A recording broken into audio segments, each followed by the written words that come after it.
island, and he came on the island and married a Whidbey Island school teacher. And then I came on the island and married a Whidbey Island school teacher.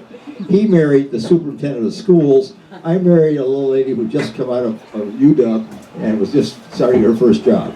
So then he also bought some property. I bought some property. He bought a couple hundred acres. I bought 4.5 eventually. So and what was the other thing? Oh, he built a boat, 68 foot, the SUVA. I built a boat, 10 foot, a little pram. Built on actually on my family porch, and my daughter, my son, because he couldn't get in the sailing club, so I thought we got our little kid boat, built that. So Frank Pratt and I, are sort of soulmates in a sense. Did you know him? Oh no, no. People ask me that question. That I'm not that old. So he died in 70. No, he died in 39. 39. Yeah. So that's when the boat was, the Smiths picked up the road at that 40 time. it was Yeah. transferred to Smith. Right. Yeah. So anyway, so we want to talk about the Pratts. That's one question we had. Anything else in particular you want to cover? But my intent is to try and bring the boat to life, because the boat is a piece of hardware, but it's people who are involved with that really make it alive. So and the boat is 100 years old. We just had the party. The nice thing about the party, we had some of the original owners at the party. Vicki Schmitz, who was the wife of the third owner, effectively, she was at the party, and of course she has some incredible stories to tell about the time aboard the boat. She raised her kids on the boat. In fact, there are lifelines on the boat. Prior to her being on the boat, there were no lifelines. But when she went aboard the boat, she had her kid in a porta-crib. He was like 6 months old. And they said, well, we got to do something. These kids grow up, we don't want them falling over the side, so they put the lifelines on. That sort of thing. So. Okay, let's press on then. Who's this gentleman right here, Frank Pratt. Who was Frank Pratt? Frank Pratt was a lawyer in Boston, and they moved out in about 1897, moved out to the Seattle area, bought some property up here in 1908, and bought an old piece. Let's see. Well, I'll tell you what. Let's go forward. Okay, this is, and he put his pointer there. It is. He bought a piece of the original Eby property. So, let me use the next. Right there. This, you can see, there's Coopville, there's Coop. This is the donation land claims. In 1850, they had the donation land claims. People, you could claim if you lived on 320 acres, you could, for 5 years, it was yours. And so, Coop and others, and Isaac came out. Isaac Eby came out. He had his wife, so he got 640 acres. So anyway, Pratt bought a piece of that and a piece of the Jacob Eby place right there, basically, so that where his house is, or that little cabin he has, is right there. He bought a big hunk of that. Pratt bought that property, and so he had it. So that's where he sort of gets in, got his piece. Why did he buy the property? He says he bought it because he really loved the area. He wasn't trying to make money. He wasn't trying to, basically. So that's him. Okay, who's this lady? This is Lena. Lena, exactly. Very good. Now, okay. What was Lena? What's her connection? Second His wife. Okay. His second wife. Superintendent of schools. Right. His second wife. His first wife had died. He moved out here. His first wife had died. His second wife. He came on the island, and she was in fact superintendent of schools. And then she married him, but continued to be active here on the island. She ceased being superintendent of schools in 1914 after she married him. However, the kinds of things she did, she's continued to be. I'm going to read this because I don't want to leave that. She the Federation of Women's Clubs, Island County Teachers Institute, the Island County Historical Society, which may be a predecessor of this group, and chairman of the Women's Council on Defense. She was instrumental in saving Eby's historic Black House. So she stayed very active here on the island, and after she married Frank Pratt. So, and then they had a son, Robert, and so anyway, 1922. But by move forward here a little bit. There she is on the boat, by the way. You can see that. I can see no lifelines, by the way. The interesting thing about this picture. There is their son, Robert. And so anyways, they bought. So anyway, that's Pratt. He buys a property. That's Pratt's cabin idea, and he was very active in town. What Pratt did, of course, was he gave a lot of money to the village. In fact, he bought gave them money to build a library, and there was a big concern about that. The committee that was putting the library, they wanted to build a building. They had a piece of property out on Main Street. And he was concerned that they were more worried about building the building than they were about buying books. His concern was buy books. You should buy, a library needs books. So he convinced them to sell the piece of property he had on Main Street, and they bought one of the buildings here on Front Street. And I'm not sure which one it is. I think I have a picture of it, but I can find it. Anyway, bought a building, but his focus was buy the books. But he gave them the money to buy the books. And so then he also gave a bunch of trophies. There actually, by the way, there is if you haven't seen the display that we have in the museum here of the SUVA's history, there's all sorts of, he has the cups that he gave to the high school to award to students are here. And so you can see the cups. So this is a story, Pratt gives two silver tennis trophies. Whenever Pratt traveled, of course, they were very, it's big news. When he traveled, they went out of town. Anyway, he came back. This is in 1922. He came back from Menoyson Boys, 2.5 months, looking at well and hearty, and says he enjoyed a very interesting trip. You'll see there he went to Fiji and was at Fiji. Now, why did he go to Fiji? Well, it turns out his uncle was involved somehow in the development of the capital of Fiji, SUVA. The name capital of Fiji is SUVA, and in fact, you go to SUVA these days, and there's a Pratt Street, named not after him, but after his uncle, because his uncle had something to do with the development of it. Anyway, so I guess he really liked Fiji, and he thought the name SUVA was pretty interesting. He comes back and decides what he really liked. He then sends his business, I was running his business from here, and he would really like something to help entertain his guests. So he says, I'd like to get a boat. And so he goes to this gentleman right here, Ted Geary. Ted Geary started out designing boats at 17 when he was at UW, and he's there designing boats, and he becomes one of the prominent designers, boat designers. He goes to Ted Geary and says, I would like a boat to sail basically year-round. I need a different kind of boat. But right now you have a boat, and but you wrap it up in the wintertime because the weather's crummy here, and you don't want to travel. He wanted a boat that he could travel, sail year-round, take his family out on, take guests out on, take business associates out on, basically a boat for entertaining and basically an enjoyable boat. Wait, what other aspect of that? You didn't have boats like that in those days. You had boats that worked. You had boats that carried passengers, boats that carried cargo, that sort of thing. He wanted a boat basically to entertain people. And so he gave Geary the opportunity to train that boat, and that's what he did. By the way, here is Geary. This is in the Naval Architects. There's Marine Architects Brokers. There's Geary right there, right at the top of things, selling things. So, break. Any questions about what I've set up at this point? What was Pratt's business? He was a lawyer. A lawyer and did a lawyer in the international field. So he had people helping people basically in dealing with international concerns. So that's why he was traveling a lot. Anything to add to what I've said so far? Oh, go ahead and maybe I'll fold in a couple of things to Okay. the end. Okay. Yeah. Anyway, there's the boat that Pratt designs. It's called, and he names it a SUVA. Why? Because he likes the name SUVA, like SUVA. And now he goes to have it built in Hong Kong. Why does he want to have a boat built in Hong Kong? By the way, I thought about what do I have around the house that was wood that was made in Hong Kong. We just happen to have a set of end tables. These were made at George Z Company, and this is the kind of stuff, good woodwork that you get in Hong Kong. So that's what it looked like. What else are the Chinese famous for? Okay, this is a Chinese sailing ship in around the 1400s. Now, at this time, this is good. You look at that ship. At this time, well, here I'll put now you can all see this. This is get out of the way. It's difficult to see it when you're There we go. in front of the screen. This is the Santa Maria. I haven't got my pointer. This is the Santa Maria.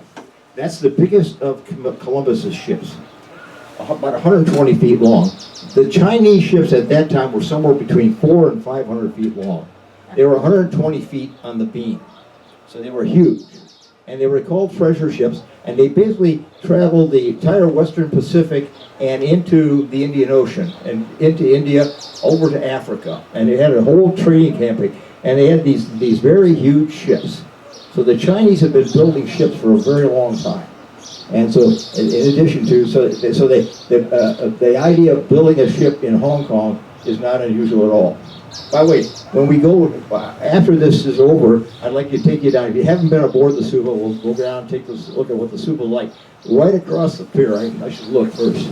Oh, it's gone. It's gone. No, maybe it might be that boat right there. There was a boat right next to us over the weekend named the Eagle. It was in fact built in Taiwan.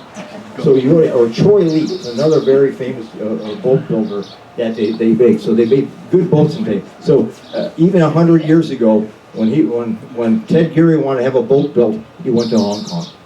So the boat was built in Hong Kong of Burmese teak. We tell stories that you are standing on 500-year-old wood when you're standing. The boat is 100 years old. When they farmed that, or they logged that teak, it was from Burma, and those logs were probably 400 years old. So it is like, the key about it is like iron. You know, that is really a strong wood. You pick it up. You have the piece. We had a piece aboard the boat. It's now in the display here behind the display case, so you can't pick the thing up. But you pick it up, and it's like a piece of iron. It's really huge. So, and I say those my tables. Now, what's the other part? So it brings the boat back to. It's basically built and then put on a freighter and brought back to Victoria. And when it's brought back, why do they bring it back to Victoria? Because they need to put masts on it. Now you have to understand there's different kinds of wood are good for different kinds of things. If you want to build a ship, you want to have hard, for the planking and the ship itself, you want to have hard steel-like wood. It's the best thing you can build. If you want to have mass, you want something that has a little more flexibility to it.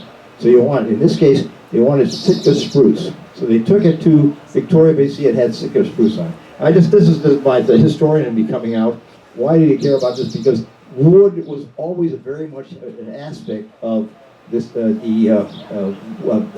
maritime industry. For instance, this is the 1777 campaign of the British in the American Revolution.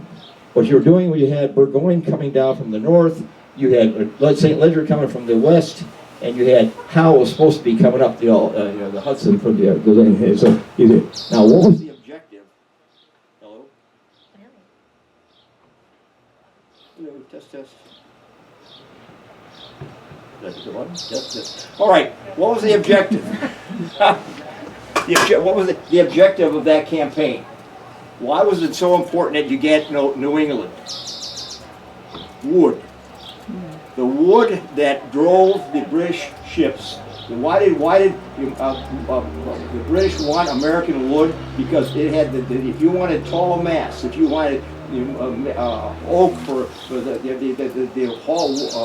the old iron size was not iron. Old iron size was oak.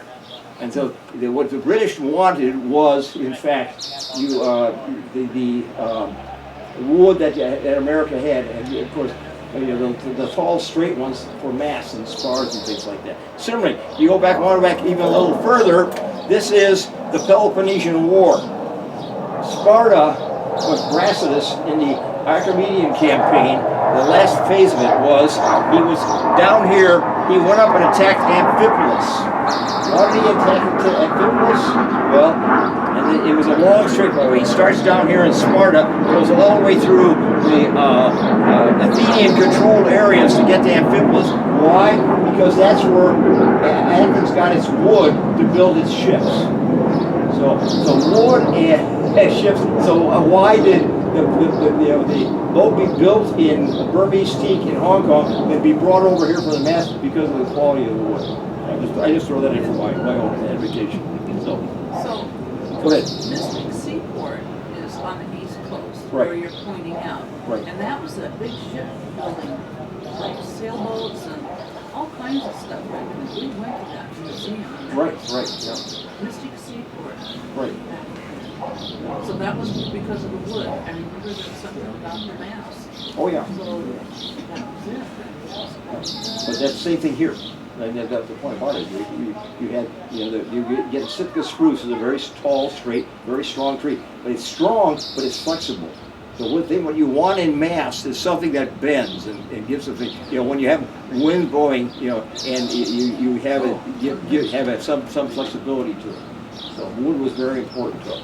Okay, getting back to the SUVA. Use the mic. It quit working. It's not quite working.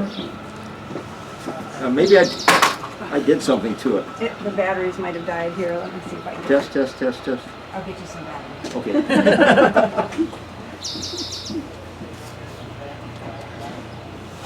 Okay. No long walk. All right, there's the SUVA as built. Now, when it's built, Excuse me. go ahead. When you're standing there, they can't see your slides. Let's see where. You're welcome.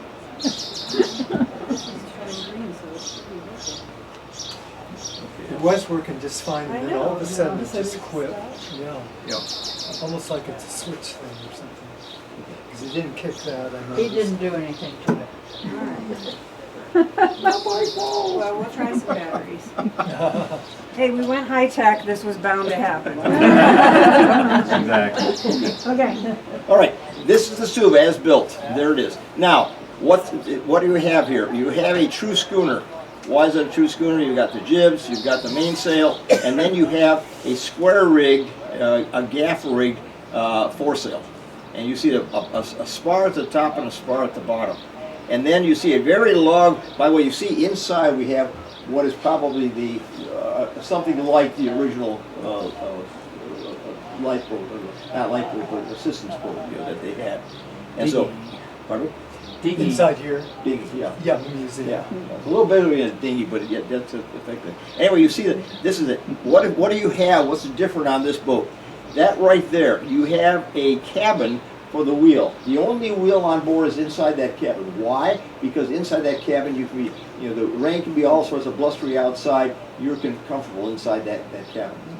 And so it's a thing. So you have you see no lifelines, by the way, on the boat, and then a very long mast. You don't have a boomkin out here. You have a very large mainsail, and then a gaff rig foresail, and then the jibs and the four staysails on the front of the boat. So this is the boomkin. So this is the boat as originally configured. And in fact, what was Mr. Pratt using it for? He was entertaining people. He was taking his family out. By the way, was he a sailor? No. No. He always had to pay somebody else to be the captain of the Right. ship. Yeah, he hired people to be a captain. He hired a boatswain usually, and hired some deckhands, basically, a seamen, to basically sail his boat. He didn't sail it. He enjoyed the sailing. Go ahead. Yeah, James, would you like to I think, expand on I that a little believe bit? Tell, Mr. would you stand Holbrook, up, he stand hired up and Mr. tell people Holbrook who to you are? sail it. Okay. Mr. Holbrook, and Mr. Holbrook was? Actually, the Holbrooks lived right up here opposite where the, Right across the cove, right over there. from the kitty corner from where the library is today. Okay. So that building that's now the bathroom in the parking lot was up there where Holbrook built the different things, and he also at one time had the only threshing machine around, and that barn, you could take it in one way or out the other, and he hired the threshing machine out to different farms and did the threshing for people. Okay.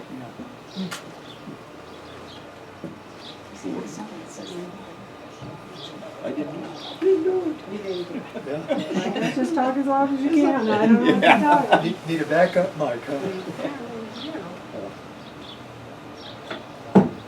Okay, anyway, that's what this is the boat that he is using to entertain his friends and all this business. This is, as they finished in 1925, brought over, the masts were put on. There are stories, I don't know the stories, presumably the people would take one of the men at the market. Basically, he was one of the older gentlemen. It would take food out to the ship when they were here in town. I don't know, that's a question I have. I got the impression, one of the places says the place up here was a summer home. I got the impression it was, so they had another place down in Seattle? It was Redlands, California. And that was actually, Redlands, California was actually where he intended to retire the first time. And then through the death of his second wife and also meeting Lena, who was from here, he wound up living here, but very happily because, he, like you said, he really got off on the viewscape of this area and the history. Okay. But Redlands, California is a rather nice house, but I've never seen a picture of it. It's just descriptions. And when it was being built and everything, and I have reason to believe it was a nice one. Yeah.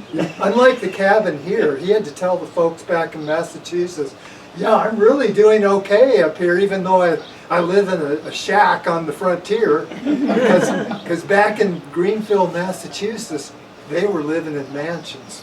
You know, other parts of his family were really living high on the hog in Greenfield, Massachusetts. And he looked like he was just fighting off Indians and bad weather and everything else here. By the way, I have to read something I thought was interesting. As I was prepping for this, I got George Kellogg's book, The History of Whidbey Island. This was published in 1934. And so there's a section here at the end where he says, and this phrase caught my eye, in 1925, the present writer, camping on Whidbey, walked the county roads for 7 days, and he liked to walk. In those 7 days, he met only one fellow pedestrian, an Indian squaw. Here, with their new telephones and newer automobiles, I am leaving the men and women who settled and brought the civilization master Whidbey's Island. The early 1900s, because of the change in rapid transportation and communications, marked the entrance of a new era in island thinking and living. The later period will henceforth be bequeathed to some other student of Douglas Way. So in other words, because of transportation and telephones, the world had changed. You know, this how much it was. And the early 1900s were, you know, things. So I sit there saying, well, now we got AI and all sorts of, you know, is the world continuing to change? You know, so I thought that it was interesting. So anyway, so that's you know, go ahead. Because I've talked to people who said they visited this place on Queen Anne, and then you got like a box of diamonds, and it was something had to do with the secretary. That was probably Robert. That was probably Robert, the son. He brought out diamonds and showed. Maybe it's Magnolia. It was Yeah. Magnolia. Magnolia. It was Magnolia. Yeah, that would be the Yeah. story. So all kinds of rumors and whatever talk just like that. There's some truth to it, but greatly expanded by the locals. Yeah. By locals in Seattle or the locals up here? Mostly here. He was pretty quiet in Seattle, but he was a docent at the art museum, so he did that. Anyway. In Seattle. In Seattle. Okay, yeah. Yeah, by the way, the way he is described in your Coopville book, the Pratts, I thought this was interesting. That's my book. Oh, okay, it's a very good book. You want to read it? Members of the Pratt family deserve much credit for preservation of significant areas of land historic structures on Eby's Prairie throughout their long ownership. Frank Pratt was an international law attorney in New York City when he purchased a summer home on Whidbey in the early 1900s with his first wife, Helen. His second wife, Lena, and son Robert below are pictured here. Lena Pratt, born on Whidbey Island, became a teacher and later Island High School superintendent. The family owned considerable property, including the Jacob Jetty Farm and part of the Eby donation land claim, including the ferry house. Robert, an avid naturalist, was dedicated to preserving land in its natural state, and after his death in 1999, his wishes were fulfilled through conservation easements, including those purchased by the Nature Conservancy. Any other information to add to him? Anything else to say? No. Okay. Anyway, the Pratt. The point. What is the point? The Pratt family was very prominent here on the island. Did lots of stuff, and you know their legacy carries on because a lot of the land trust was part of they gave the property. Anything else to say about Pratts? Yeah, that's good. He owned a lot of property around. What I heard was Robert was going to give the Jenny farm to a couple of women that he had met that lived on the East Coast. And then it was purchased by Fran and Joyce. Fran Einhurst and Joyce Peterson. Yeah. And Fran still owns it. It gets complicated. There's a couple of players involved. Albert the guy we're Heath talking about. Albert and Heath, yeah. and Robert, and there ended up being a land swap. Robert got the house, the Jenny house, and Albert Heath got the bluff. Yeah. And anyway, and then you mentioned somebody from the East Coast. That's really complicated because after Robert died, they had to settle with a friend of the family back east that was given a big chunk of the old Eby claim, and they had to buy it from her. But the other part was donated by Robert. So it's very complicated. The Pratts own a lot of parcels all around the area, and of course the prime ones were right in the Eby's landing area, the kind of valley-like plain there, and that's what we mostly talk about. But he owned a lot of other properties as well. Okay. Okay. Anyway, so let me get back to. So how big is the SUVA? Was the SUVA? 68 feet. 68 feet Overall. overall. Yeah. There it is. Okay. Now, by the way, I bring this up because this is the Growler. This is the only ship that we know of that was built in Oak Harbor. Why do I bring it up? Because it's very much like the SUVA. It was a schooner, true schooner. There's the the gaff rig, foresail, and then about the same size and about the same rig. However, this would have been a working boat. This was carrying passengers. This was carrying cargo. This was a working boat, as opposed to the SUVA, which is for entertainment. So there's the SUVA. Oops. Okay, now we move on.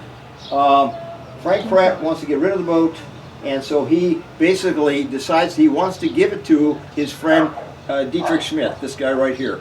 Dietrich Schmidt is his banker basically down in Seattle. The Schmidts are a really interesting family. They're an old German family that came here, and now Dietrich is president of the Washington Mutual Bank, and so he has that. His brother, Dr. Henry Schmidt, became president of the University of Washington.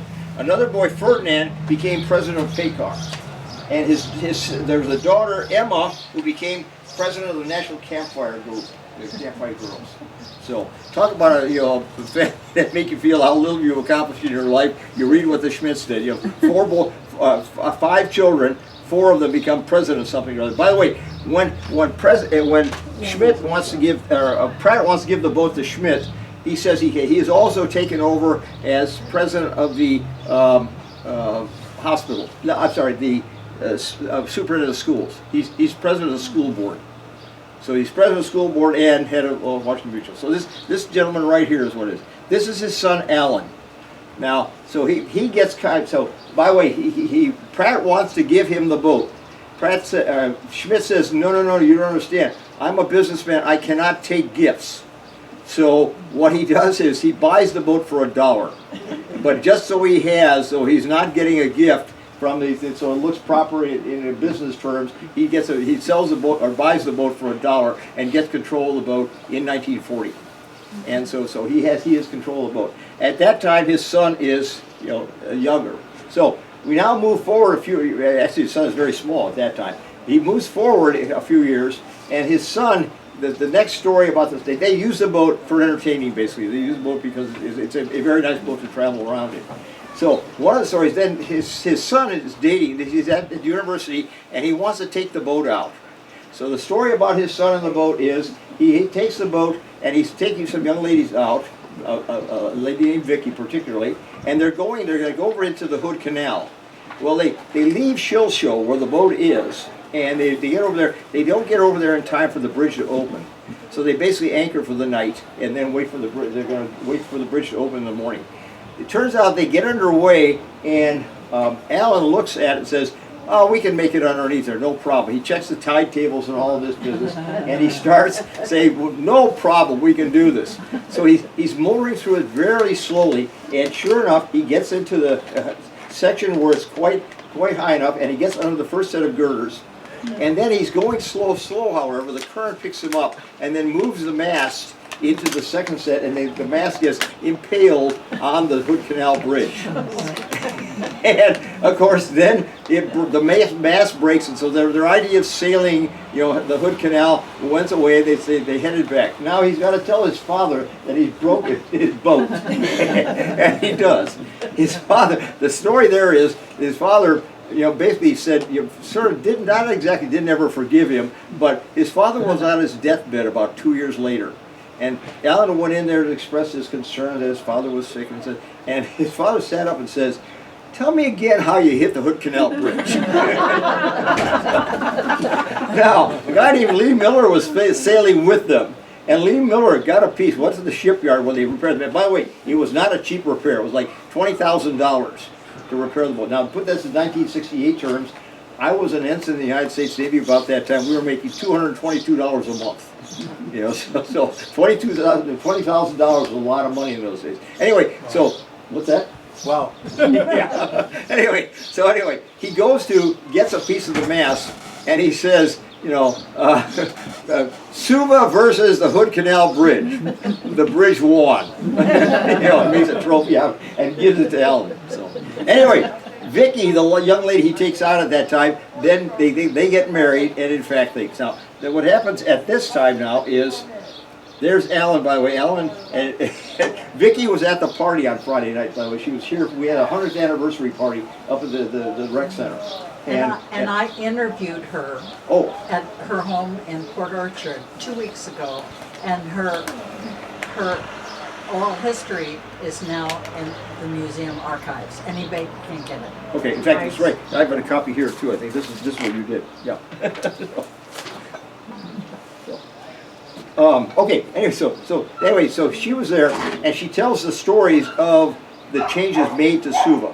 Because she joins the family, and that's what this is from her. I just read from her history of what the Schmidts did, and why they were so prominent, and the transfer. Then of course Alan takes the boat over. Now, as I say, when she was at the table and she pointed across at this 52-year-old man and says, I put the lifelines on because he was in a porta crib when I brought him on board the boat. There's this big older gentleman.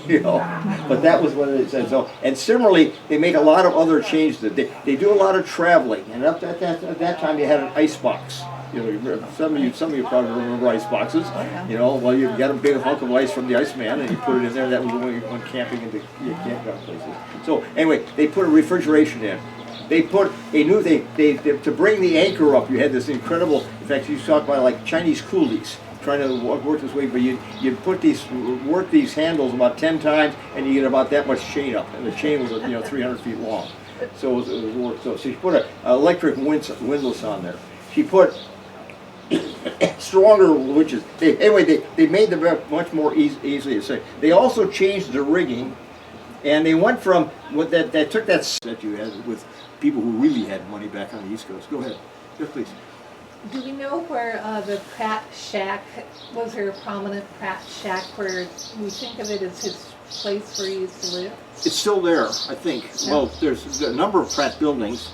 I think I should just, well, we go back, that's that one that I had the painting of is still here. And they were talking about the Pratt, The sheep barn. The sheep barn is still there. You can see it, and they've got something. They're using it. Sort of there's historical stuff in there, right? There's some talks coming up there. Yeah. At the sheep barn. So yes. 2 questions. Is the SUVA used for education and training new maritime? And what's the long-term plan for SUVA's future? The long-term plan is to continue as we are. First question first. 2 weeks ago, we were up in Cornet Bay, and the Kirkland Academy came down. They were camping at Bowman Bay, and during the day the kids came out, and so I taught them basically history of maritime traffic and what I do on the sails. Their teacher was teaching them environmental and what little buggies live in the water, what fish do, and all that business. Johan was actually running the course, and he would talk about navigation and sails, and we let the kids raise the sails and all that. By the way, that's something about when you come aboard, if you want to raise the sails, join the crowd. If you want to drive the boat, the captains all will take you and instruct you how to drive the boat, and it's a fun thing to do. So so that's something we have, like, and I think later I think in August we're going down to Langley, and there's a summer camp of some sort that's coming aboard. We've done that in the past, and so yes, and then as I say, we're always looking for volunteers to train, to educate, or schools to come aboard, things like that. We have some deal with the Coupeville schools. This is when we first went to sail this year. We had the Coupeville students aboard, and so we bring them aboard and talk about sailing and talk about maritime history and that sort of thing. That's what I do. I talk about. I have this other book about. In fact, I have a whole presentation about basically what the natives did. Father Blanchette. I talked about Father Blanchette's cross here. Father Blanchette coming, and of course the chiefs had taught them all this. They had visited him, and they had taught all the tribes the songs and the camps they had here. And then of course talk about the the water days and the racing and all this business and the Indians were dependent on maritime traffic. And then I talk about the first. You see all the residents here. Well, Captain Coop and Captain Barrington and Captain Arnold and you see the boats, the Callista and the thing that basically you had every you look at what Oak Harbor looked like. Oak Harbor had a pier and then a warehouse at the end of the pier. You went down to Langley, pier, warehouse at the end of the pier. You go over to Utsalati, pier, and then warehouse at the end of the pier. The way you communicated was you traveled by boat. You didn't drive 20 to the Interstate 5 and down because the roads were crummy. So you got to places, and then they talk about the wreck of the Callista. The mayor of Langley, the only things that were killed were her chickens. She was still going down to Seattle to sell her chickens, and 24 people were saved when the boat got hit by the Hawaii Maru, and so I do that also on the boat. If people want to listen, I'll tell them about the San Francisco that never was, and what the city and the boats we had, and of course the captains. I mean, you go to Arnold Road, you go to Oak Harbor, you got Pioneer Way. What's the next street up? Barrington. All this. So everything is named after things. By the way, Johan, I guess there's still an Arnold up there, and I showed him a picture of the Captain Arnold of the thing. You know? Oh, he's a second or third cousin. Oh, really? Oh, are you I'm an Arnold. Step right up. Okay. My grandfather was one of Lanson's sons, probably the youngest. Okay. Oh my goodness. You never can tell who's going to be on the porch. Be careful what you say. There's Captain Arnold. Captain Arnold. That was On the Callista? Yeah. Well, he had just retired, but he was traveling on that one when it. Yeah. And that was Dad's cousin.